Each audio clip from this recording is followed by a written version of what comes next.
Go ahead. Hello, hello, Youest You family, my beloved soul sisters and brothers. We are joined today by one of my favorite soul brothers, Steve Nobel. You might have already heard I've had Steve on. This is the third time. He is someone I just adore and love conversations of any kind. And I really am excited, Steve, for you to be here today. I'm excited for you, my beautiful listener, to be part of this conversation. And just in case you're new to Steve, let me tell you a little bit about him before we start. Steve Aniel Nobel is the author of 6 nonfiction books. The 2 most recent are a free ebook entitled Starseeds and The Spiritual Entrepreneur. We're going to be talking about that today. He was a director of a non-for-profit spiritual organization called Alternatives. This was based in the St. James Church in Piccadilly, London. He did that for 13 years, leaving on the winter solstice of 2012. Subsequently, he began his own healing and awakening work. He has created a healing system called Soul Matrix Healing for Starseeds. Steve has created a library of amazing free resources, including meditations and transmissions to help Starseeds, which are freely available on his website and YouTube channel. These meditations and transmissions are played all over the world. And so far, this platform has over 135,000 subscribers. And I'll also say I connected with Steve through Insight Timer. I was on there as well and found his meditations and was like, who is this? I must connect. And the rest is history. So, Steve, welcome back to the Youest. Hey, Julie. Yay. I get so excited. It's and nice to speak to you again. Now we've got my brief. I've got a brief. I'm going to stick to the brief, the book, and I've got a powerful message for everyone, you know. Yes, I think, well, you know, I always joke, one of the things, first of all, I love your wisdom, and you know, I know a lot of this came from your own dark night of the soul. We also love your accent and love your, just love your, you know, you're authentically being your Youest You. You really are. And maybe to just talk about, you know, I think before we get into the spiritual entrepreneur and what in that book and what got you excited about it, for those that might be newer to you, could we talk for a moment about Starseeds and what they are? Because I think I'm just hearing people saying, like, what is a starseed? Starseed, yeah. How do I know? Well, so I had a conventional life for a long time, and then it kind of switched to non-conventional. I became a director of this spiritual organization after 20 odd years of working conventionally.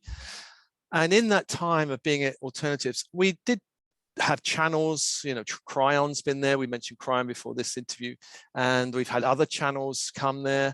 And some started talking about Starseeds, and I'm like, Starseeds. And then I started reading these books by Ra, The Law of One, many years ago. And he's talking about Starseeds as wanderer souls. And I kind of think of Starseeds of wanderer souls, meaning, well, basically, the premise is we're all multidimensional souls, meaning we've come from many places. We don't just live in one dimension. This is just one dimension of many dimensions. And when I read the Bible years ago of Jesus the Christ saying, my Father's mansion has many rooms, I used to think, why on earth would anyone care? What does he mean?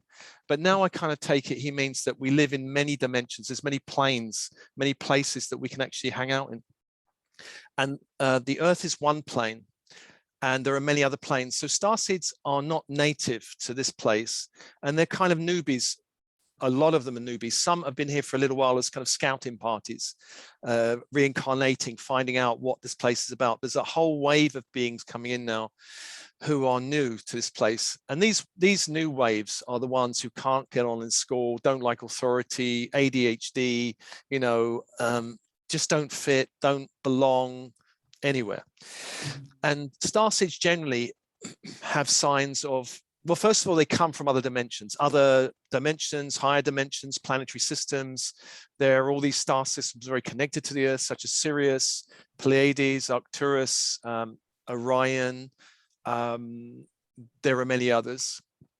And so when people ask me, I get asked quite a lot, where am I from? And really, it's very hard to answer because souls are usually from a number of places. But if you look at a soul's energy, they're usually from 2 or 3 primary ones. So they're usually Lyra or Sirius or Pleiades or these kind of core ones. But there are many planetary systems and dimensions I've got no name for really, so I can't really say. So they come here with a purpose of ascension. And ascension is the planet shifting from darkness to light.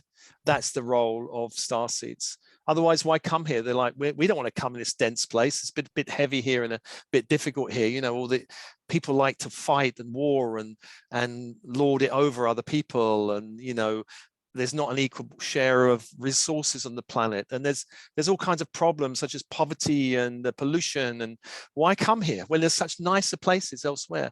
But it's a service lifetime. And the channel Ra, or the being Ra, channeled by Carla, I can't remember her name, I actually met her. She's a lovely person. She's passed over now. Ra talks about this time of ascension as a time of harvesting.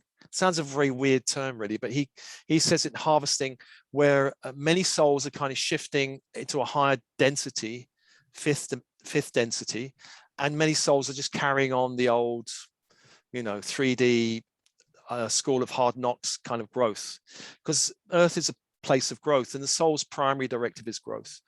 But a lot of souls are here growing through suffering. And that's been the primary way of growth on this planet, which is a bit boring and a bit hard and a bit unnecessary. Starseeds go, we don't want to do that. We want fun. We want freedom. We want abundance. We don't want suffering. So, but they may be born into families where they're conditioned into suffering, and then they have to break out of it. So there is that, the film, The Matrix, where you wake up.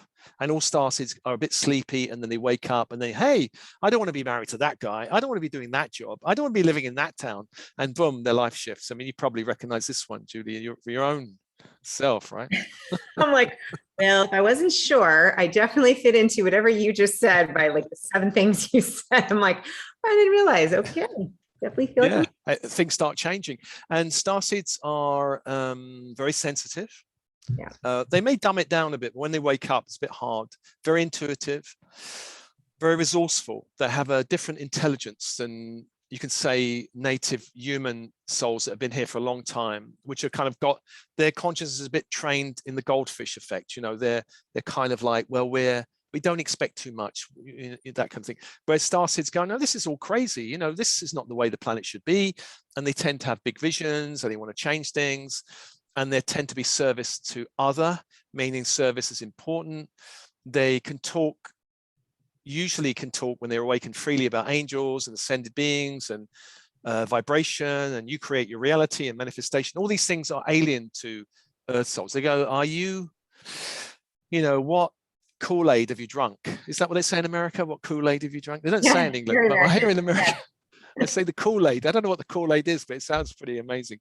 What over here might be, what mushrooms have you been on or something? Right. Kool-Aid is a sugary fruit punch that is like literally high fructose corn syrup. But as kids in the 80s or 90s or 70s, most of us probably, I don't know if you're listening, I had Kool-Aid at camp or at school, or it was like high sugar fruit punch.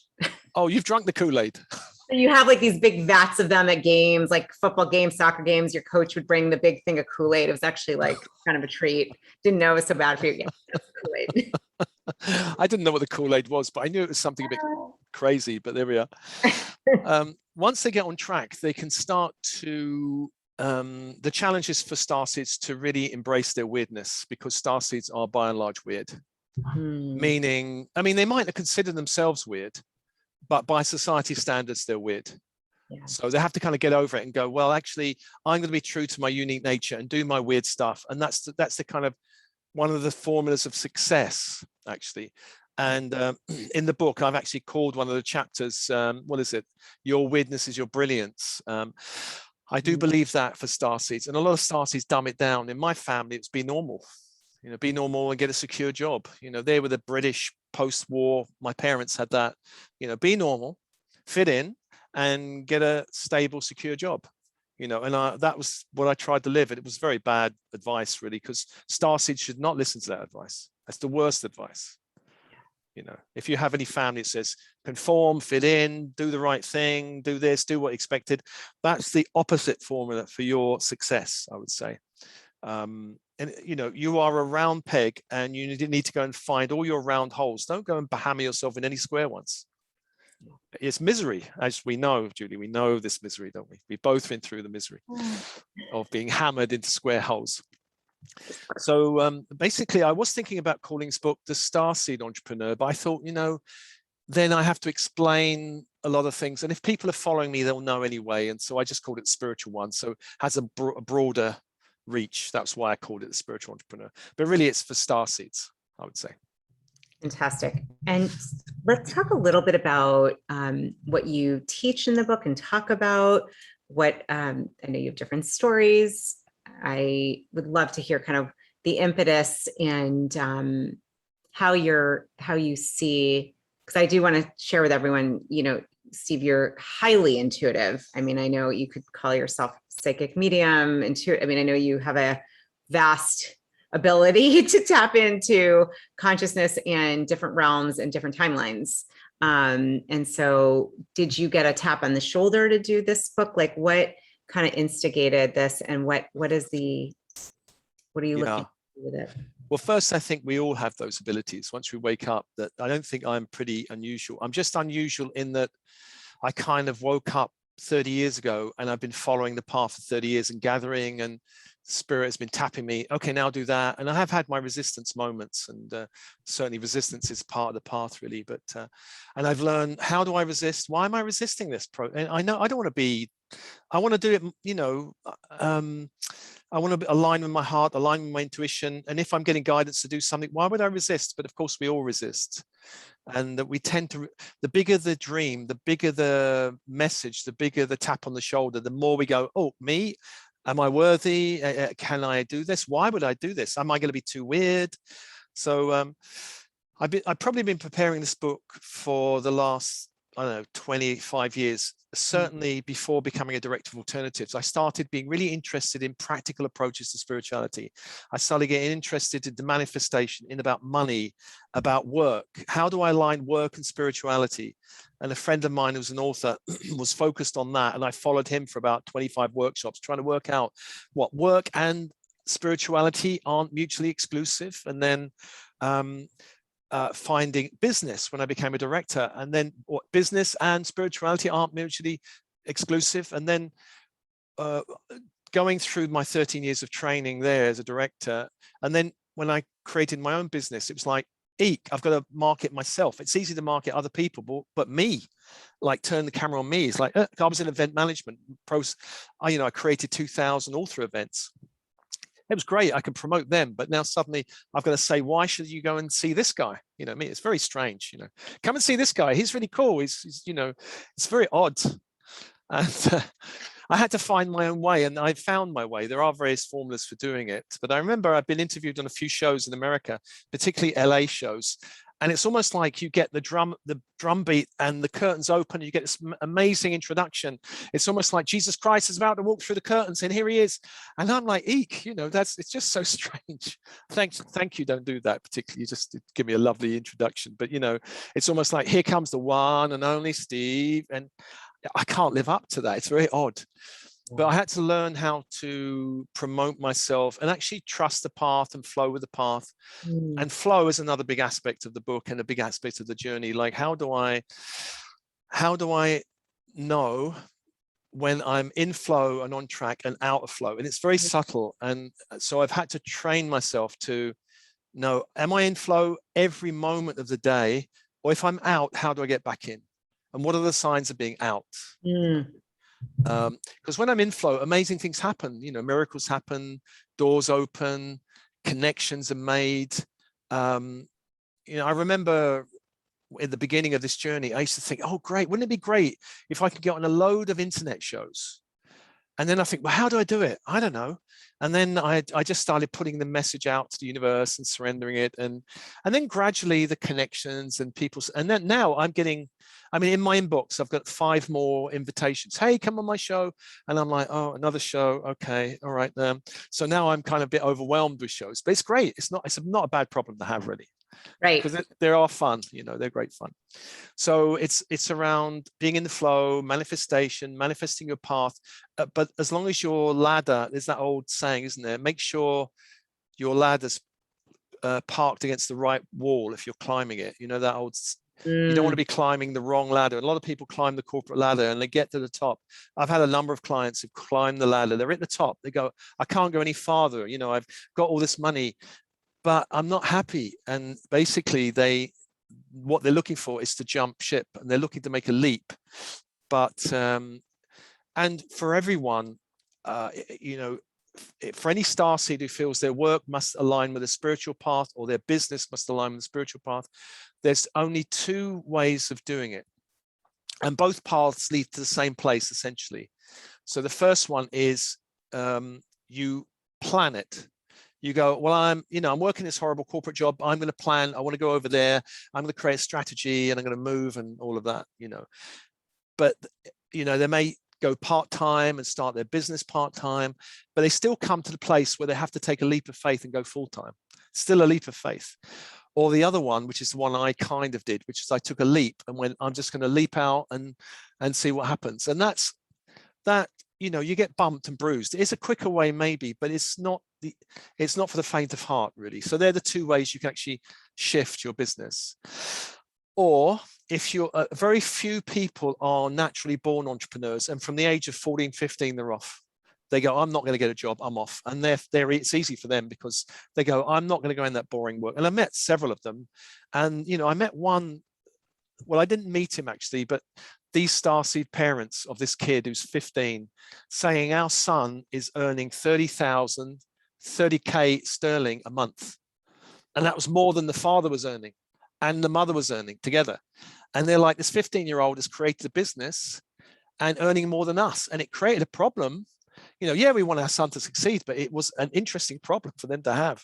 Yeah. Suddenly their son had all this money and he wasn't being very sensible with it. Actually, he was a starseed, but he was only 15. So he was like not doing some great things with it. But wow. Yeah. Right. And I've met another one in America who opened a cannabis business at the age of 15, and it was illegal in his state. So he was basically driving across state, getting all the gear and coming back and having a business, you know. And I was like, that's very entrepreneurial. Yeah. And, right. Even if it was slightly illegal in his state, but I said, yeah, okay, it's very entrepreneurial. Entrepreneurial, I check to that. You know what I would love to do, because now I can hear, would be so cool, is to go through, if you're okay with this, some of the practical spiritual, the practices that you talk about in the book. I'd love to talk about manifesting money, manifestation, and then flow. That's it, Steve. Could we talk about those three?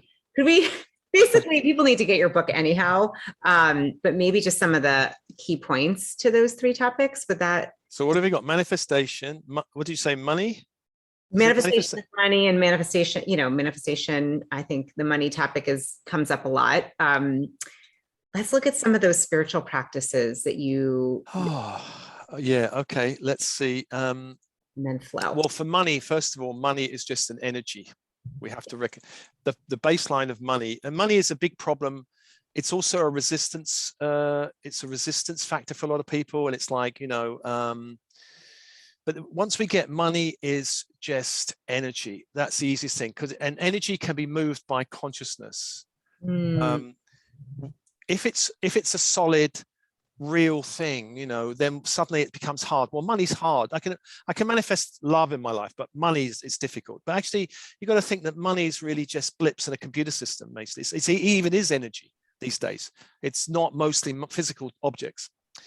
So the power and magic to manifest anything is inside of a person. And an affirmation I just want people to think about as they're listening to this is, the affirmation is, I am 1000% open, deserving, willing, worthy of allowing a great golden flow of abundance in my life. I am 1000% open, deserving, willing, worthy of accumulating all forms of wealth in my life. And just to sit with that as an exercise, anybody listening to this. The current crisis is shifting money. I mean, the ascension process is shifting money. When I was working in a bank, there was basically a bank account, you can buy stocks and shares and things like that. Now you've got cryptocurrencies, you've got PayPal, you've got, I think in America, Venmo, is it? Yeah. You've got all these platforms you can use and shift money on. And so money is shifting already. Of course, the money systems are controlled, but that doesn't mean you can't be abundant within that system. There's still a lot of leeway. you know. And if you go to Russia, the systems are controlled. If you come to the US and Britain, the systems are controlled, but there's still a fair amount of leeway in the Western system. So people can be abundant, you can be an entrepreneur. Western systems encourage entrepreneurship. You know, in England and America, it's very encouraging of it. The crisis is forcing a lot of change. So the way money's changing because of the crisis coming up now, the way we work is changing. What blocks money is often a lot of ego stuff, really. And so before we can manifest, we have to be aware of what kind of ego stuff blocks money. And the first one is money fills a void. And there's a lot of people that go, I've got a void in my life. If I have a lot of money, I get a sports car, I can, you know, fill it up, get a new TV, go to the Bahamas. Hey, suddenly I don't feel empty anymore. But it's very, very short-lived, because I remember years ago doing some research. I wrote a book on money, The Prosperity Game, and I did this research on lottery winners, and a load of them had a lot of money and they couldn't handle it. And actually the life of a number of them ended up worse than before because they couldn't handle that energy. They didn't know what to do with it. Beliefs about money, you know, it's really important to look at the beliefs around money. For example, money goes to those who are super smart. Money goes to money. You have to be criminal to get money. You know, there's all these weird ideas about money, and they are cultural. So cultural beliefs about money in America would be different to beliefs in England and even Eastern Europe. They're very different. So I used to do a lot of workshops in Eastern Europe, and I was really amazed at how much they realized, or they knew, or they thought that the system was corrupt and they have to be corrupt to deal with a corrupt system. In the West, we tend to feel, well, there's rules we have to play by, and if we play by the rules, everything's okay. It's very different mindsets in different countries. You know, if you go to Nigeria, different mindset around money and systems that govern money.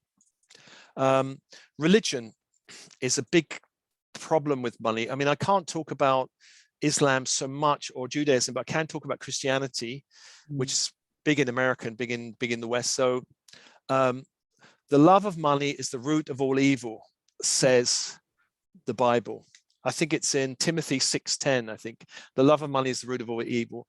And religion in the West has been a lot about thou shalt not do this, do that, have this, or say that. It's the, you know, the Old Testament is a lot of rules about what you shouldn't do. So we've maybe had many lifetimes of renouncing worldly possessions, because a lot of starseeds, if you've come here as an advanced party, if you've had other lifetimes, you'd have gone into religion, because that would have been the nearest you can get to God. And, you know, if you went into Christian religion, it was monastic vows of obedience to the church, celibacy, poverty, and it could be silence, or there's a load of them, you know. So all these old vows of money have to be destroyed in our psyche before, you know. If I say, let's manifest some money, Julie, and you've got, or we've got several vows to some religion going, no money. The unconscious mind goes, I want money, I can't have money, I want, and it has to kind of negotiate these two things. And so what it does, it might create a push-pull around money. You might get a bit, you might lose it. There's all these weird scenarios that can happen. So dealing with unconscious stuff around money is important. Another one I talk about in the book is the money work ethic, the 3D money work ethic. You know, the old puritanical ethic.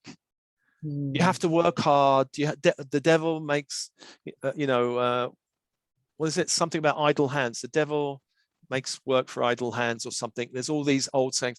If you read the puritanical work ethic, it's really old. And to be honest, America runs totally on it. When I come to America, it's worse than England, because we got rid of all our Puritans to you. So we're okay. We've still got it to some extent, but you've got it in America super hard. You know, people don't even like to take lunch breaks properly. They don't like to take their holidays. You know, you're a hardworking nation, really. It's very stressful. I've created something called the 5D play flow miracle ethic, which is in the book, which is a whole thing I channeled in America. Actually, I got up one morning, the spirit knocked on my shoulder and said, hey, you've got to know this. And it's really around work has to be around fun, around play, around flow, around ease, around grace. And it might sound easy just as the words are saying it, but basically it's a neutralization of the old Puritan worth ethic. And most of us are working on it. Even if we didn't have a lifetime, you know, in some Puritan community, our bloodlines have. You know, your bloodlines probably have had those kind of work ethic drummed into you. I don't quite know in Judaism what the work ethic there, but it's pretty hard work ethic, I think, even in Judaism, isn't it? You know, keep going, work, money, accumulate, look after your family, you know, whatever it is. I think that's there. Am I wrong? Oh, yeah. Yeah. Yep. That's there. Okay. I mean, I've got some Jewish friends and I've been to a few Jewish ceremonies, but I can't say that I really know about the religion, but there we are. We can have stories and beliefs around money from our family. You know, we can have fear around money. For example, if we've had a lifetime where we were killed for money, or our family were injured because we were wealthy, we're going to repel it. Our unconscious mind goes, money is dangerous, keep it out. And that's a kind of repelling force. So we can repel money. So I don't know, that's the idea of what goes on in the unconscious mind. So once we know, actually, one part of us may want to manifest money, another part might say, better to be poor and worthy and retain my integrity, or better to be spiritual and not have much money, or, you know, whatever the stuff is. And so Wayne Dyer said there's one grand lie, that we're limited. The only limits we have are the ones we believe. And I love Wayne Dyer. He came to London many years ago and I heard him. He's such a brilliant storyteller and he's such a great voice and resonance. I love him. So I do recommend that people sit with their belief systems and stories, you know, in meditation, sit down and call your mother and say, Mum, I want to expand all limits to abundance, and see what in meditation, what your mother says. Or your mother and motherline ancestors say. See if they go, yeah, that's great. Or, whoa, you know, are you sure? Or call your mother in meditation and ask, are there any vows or agreements with my motherline around money, work, or anything blocking me in this ascension process? And if any appear as scrolls, destroy them, rip them up, throw them in the light of the sun and burn them through all minds or bodies or timelines. Just destroy any vows with the bloodline, and the same with the father line. Ask your father, hey, I want to expand all limits to abundance, and see what the father and the ancestors say, and then ask if there are any agreements, destroy them. It sounds simple, but the unconscious mind does work like that. If the unconscious mind, because the unconscious mind works through imagery, symbolism, stories, dreams, metaphors. And so if your unconscious mind thinks there's a great scroll in your unconscious mind signed by your ancestors, you just go in and rip it up. And the unconscious mind goes, oh, okay, are you sure? All right, let's do it. And, you know, I go in all the time and ask my unconscious mind, is there anything here that I need to look at? Anything there? Basically, when we strip away everything in the way, manifestation becomes easier. Flow becomes a lot easier.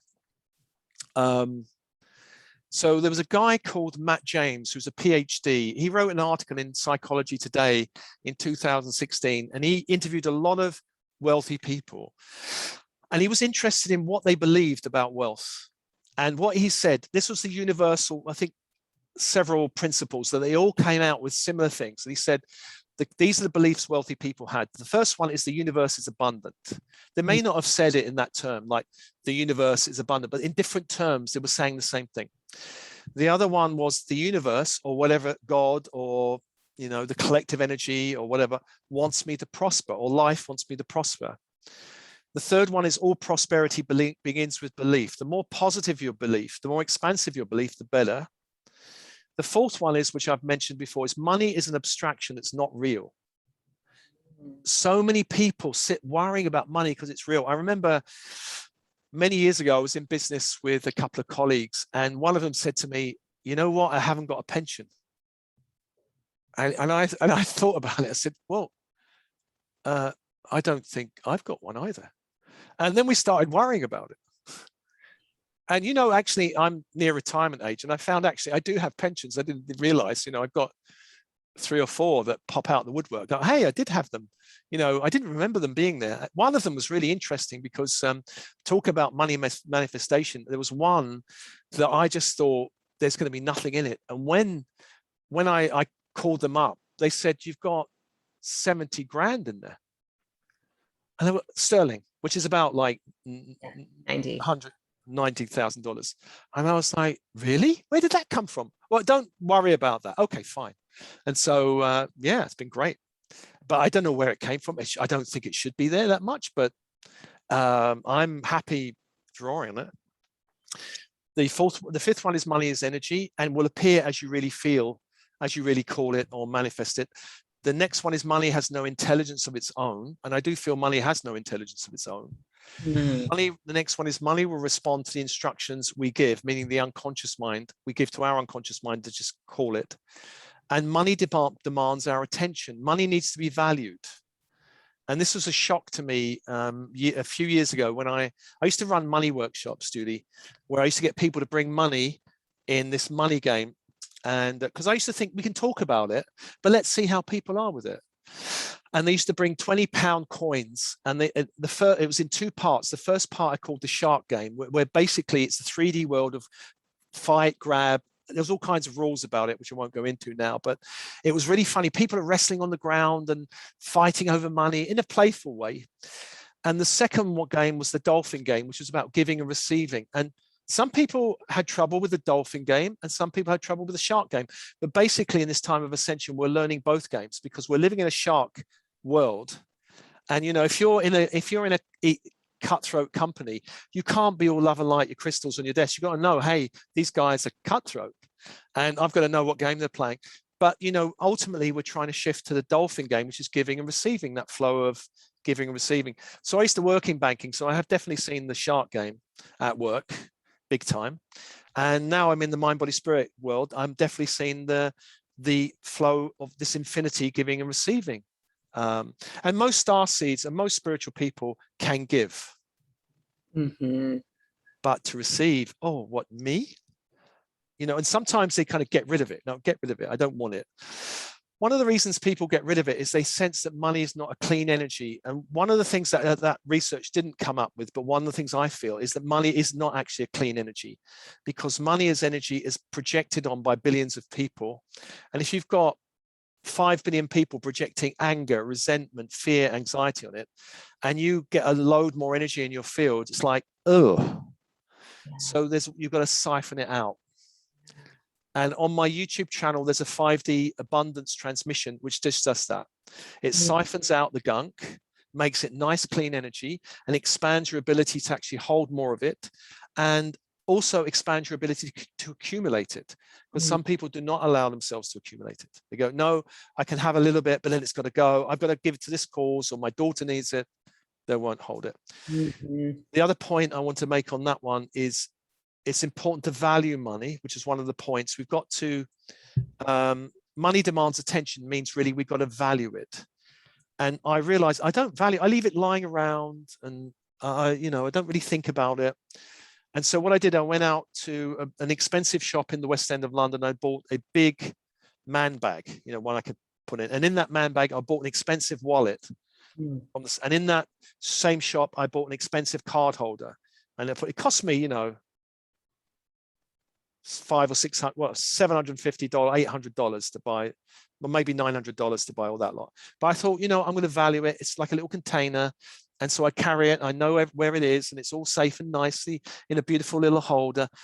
And then, you know, our unconscious mind takes these things seriously. You go, oh, you're valuing it now. Okay. Because spiritual people don't value money. Even if they want it, they don't really value it. I'm spiritual. I'm pure. I don't really know if I want all that money.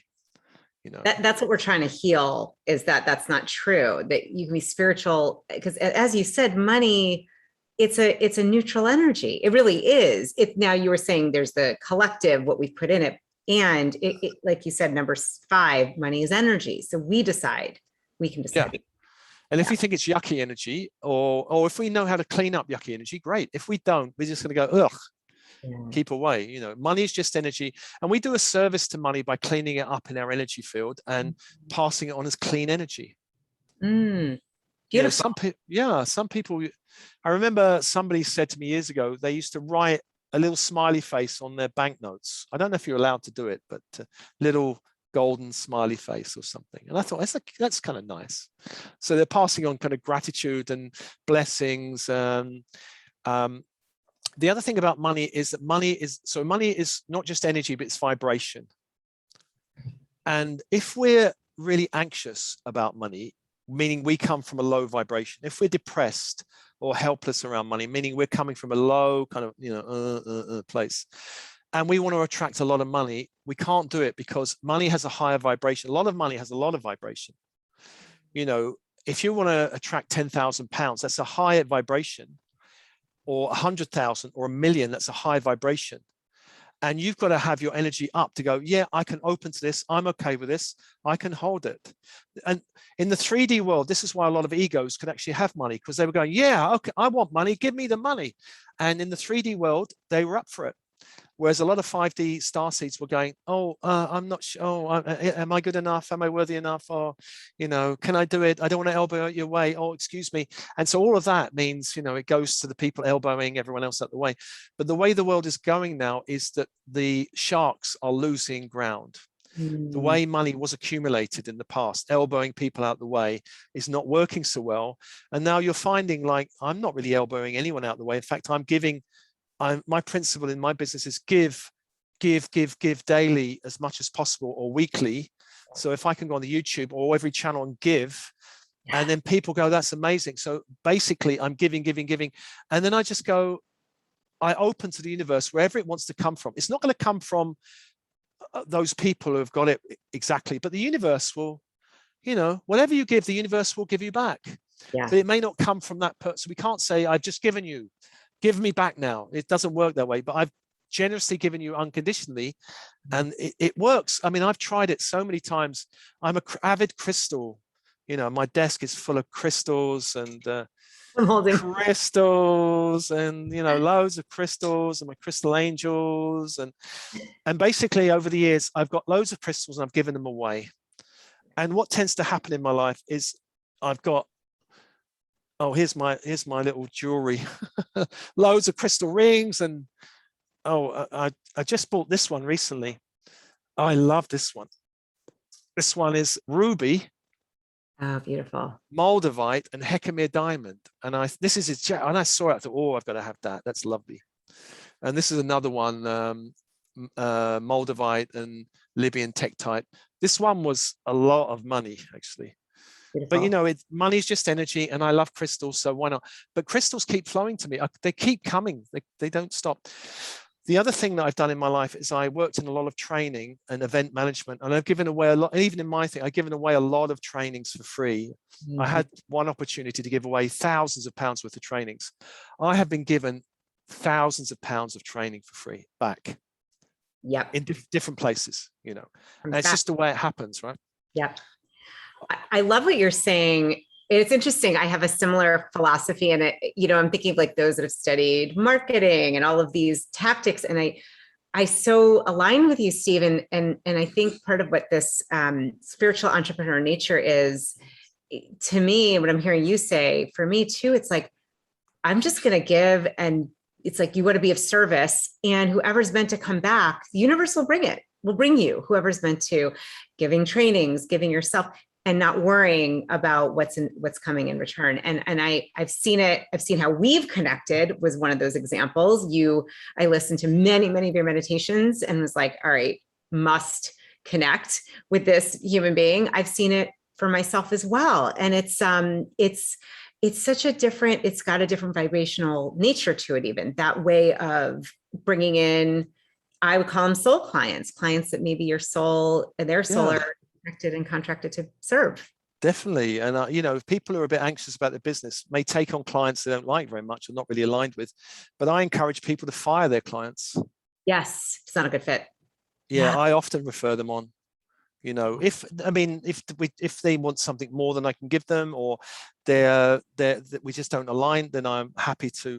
And I've got a couple of 2 or 3 very good friends who goes, I thank you for referring all these people to me, and they're very, very grateful. And one of them's a very, very good soul reader. So I get her to repay the favor by checking my energy field from time to time, just to make sure I'm clear, which is also useful. There's another aspect of money, which is important, and in business.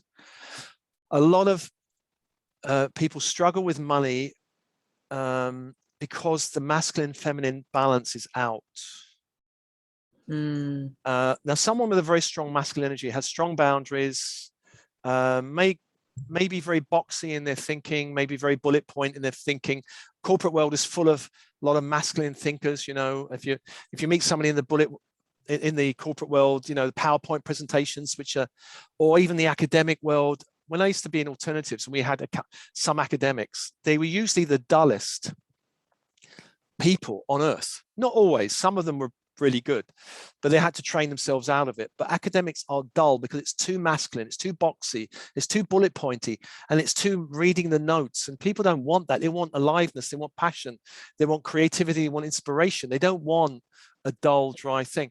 So the opposite in the spiritual world is a lot of spiritual people have gone the other way. They're going, you know what, I'm fed up with the yang education system, the yang corporate world. I'm just going to be flowing. I'm just going to be nice. I'm just going to be pink and flow.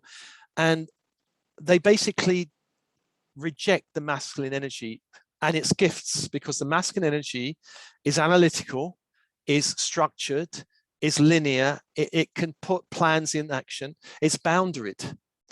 And one of the problems for people around money is if they've rejected the masculine energy, is they've rejected the boundaries in their system, and they usually struggle with money. They may have great ideas, very creative ideas. I see a lot of artists and authors, highly creative, but can't make money because they've denied that other side of themselves. So and usually when we've come from a very yang home, we go, I can't bear that. I want to get rid of that. We want to flow to the feminine, but ultimately we then invite the masculine back in. So we have this flow again of masculine and feminine, because the synergy of both is creative genius, actually. And I had to learn, you know, I did 30 years of spiritual, flowy, workshopy training, and I did 13 years in an organization as a director, learning the nuts and bolts of, you know, of it, how it works, and how do I pay these staff, and how do I pay for the website, and how do I create deadlines is another thing. Deadlines, you know, people with too flowy cannot do deadlines. They don't want it. Don't give me a deadline. You're stressing me out now, you know, all of this stuff. But when I was in that world, I had to run by deadlines. So now I'm really good with deadlines. I set a deadline. I'm going to have a transmission up, you know, within a week, boom, it's up.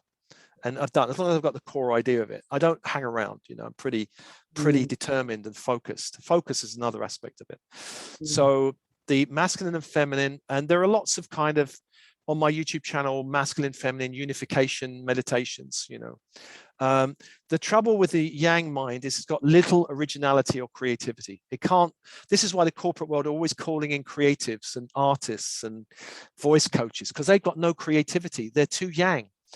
And the yin world it needs a little bit more of the yang. So just combine the two together. And I said that one alone will make a lot of people a lot of money and more successful. You follow your intuition and your logical mind. You know, they bring them together. So the logical mind follows the intuitive mind. Yeah. It's actually, for me, the feminine energy has to be a little bit ahead. Your imagination, creativity, and intuition has to be slightly leading the way, and the masculine energy inside you should be following that. Yeah. So it's not like your logical mind can't. You know, I had some guy years ago in a board meeting when I was at Alternatives said, "What's the business plan for Alternatives next 5 years?" And I said, "I've got no idea. I don't know what the energy is going to be like next year." That doesn't mean I didn't want to plan things and have a strategy, but I'm not going to fixate my business in a 5-year, 10-year plan, because, you know, look, the world's just blown up, and that 5-year plan would have gone way off. Actually, I told Alternatives after leaving, go online, put all the stuff online. And they were like, yeah, we're fine. We're busy. We're doing well. COVID hit. They did backpedal really quickly and really well. Within about 2 months, they put everything online. But, you know, we don't need to do it like that. My intuition was saying, do it now. And my intuition said, get online like 4 years ago, put everything online. And that's what I did. It's amazing. Steve, I don't know if we have time to do it. I'm just thinking what would be so cool. I don't know if this is off the spot. So if it doesn't work to do this, but maybe a short meditation or message around for everyone listening on the energy of money and flow. I don't know how you feel about that, because I'm asking you like right here, right now, but I thought let's do it. A good way to, before we end, like to give everyone a gift of getting a sample of you. And also I'm like, oh, we gotta give the experience of this. It's so good. Okay. Well, actually there is a meditation in my book, which I'm going to pull out for you guys. And we can do it quite quickly. So if I get everyone to close their eyes, and you imagine this lovely New Age music flowing in the background, there's harps and everything, which we don't quite have yet, but in your mind, you can create anything you like. And let's invoke your higher self and team in spirit.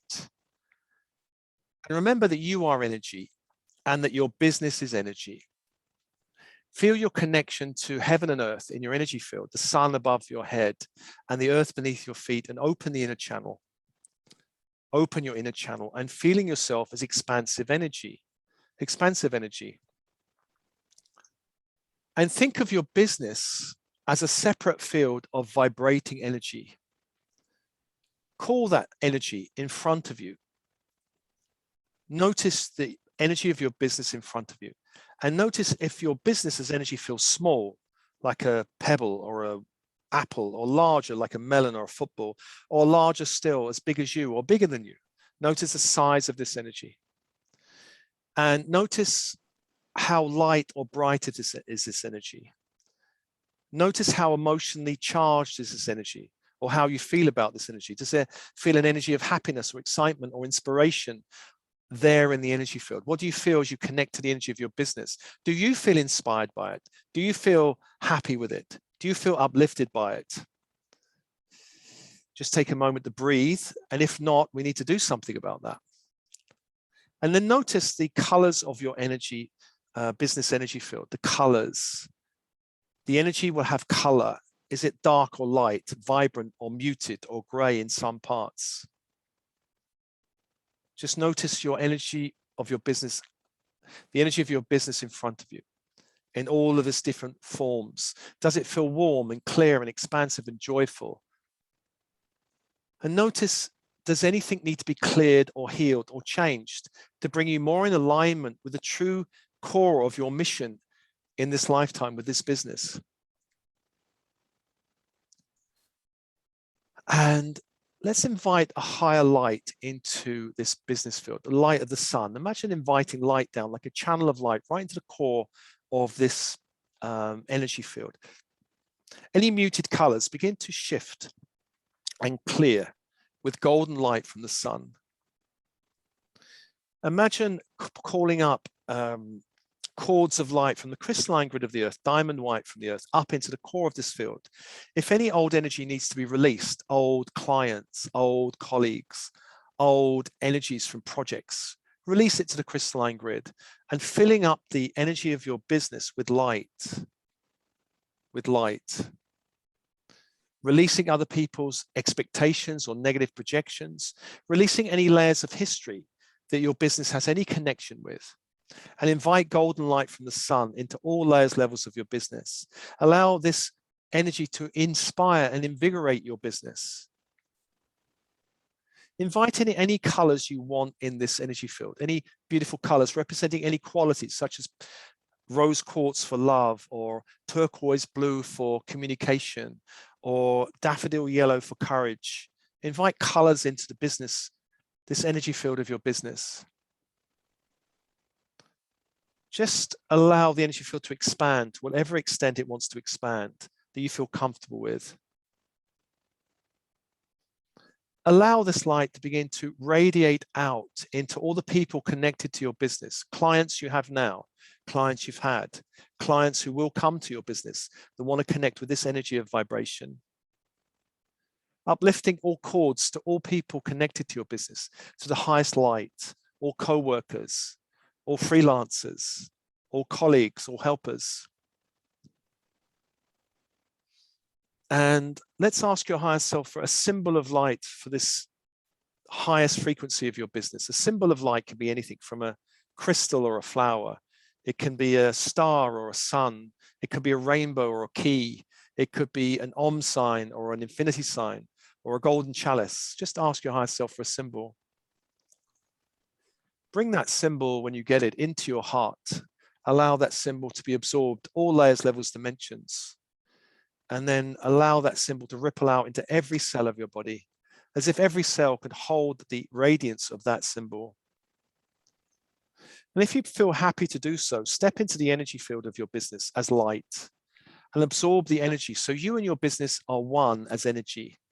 absorbing this higher light, expanding all possibility in your business, expanding all freedom, expanding all limits, expanding your ability to attract abundance and money and flow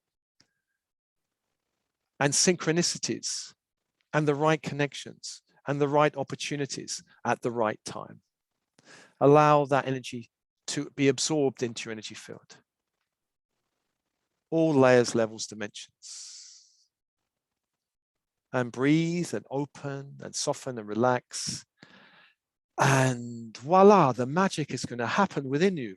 As you do this exercise, you can do this as often as you like, increasing the vibration of your business, aligning with that vibration and allowing that vibration to radiate out into the world. Very simple. Voila. Woo! That was amazing. Oh my gosh. If you are listening, you might want to keep going back over and over again. This will be on YouTube as well as obviously anywhere you get a podcast, but you can come back to that. It's also in Steve's book. Steve, thank you for who you are, what you shared. That was beautiful. I am grateful to be one of your stories in there. I'm grateful to have you back here. Oh, thanks, Julie. Beautiful work that you're doing. Any last, I know, just, I call them heart flares, where your heart's like, I just want to say or speak something hopeful, something for our listeners that is just... Don't worry about the craziness in the world. Stay focused on the light, tune within, stay aligned with your intuition, and your intuition will guide you through these crazy times. And even in crazy times, there's opportunities. As many people in the mind, body, spirit field are finding, my business has increased, I don't know, 20% since this hit. Not that I'm wishing it on the world, because I don't wish it on the world, but there are, in every challenge and difficulty, there are opportunities. People need inspiration, and so they need people, the crazy starseeds like us, to hold the light. There's a flare. Has that a good flare? Whoosh. Love it. There's the flare. Yes. Yes, we're making the big hand movements. If you're listening and not watching, it's very cute. Well, what an honor. Thank you so much for being here today again, for sharing so much wisdom. Just love the meditation. I'm still like taking that in, and thank you for the reminder too, that we are here to hold that light. And I believe if you're listening, you are one of us. You are one, wherever you are in the spectrum of starseed or spiritual, or whether you're an entrepreneur or not. I know that you're here to make an impact and to hold the light for sure. And just honor you, dear listener, honor you, Steve, and just grateful to be able to share this with our community and beyond. Thank you for coming on today. Thanks, you. I did stick to the brief of hope, light, and soothing the soul. That was my brief. I go, yeah, I can do that. You did it. I did it. Yay.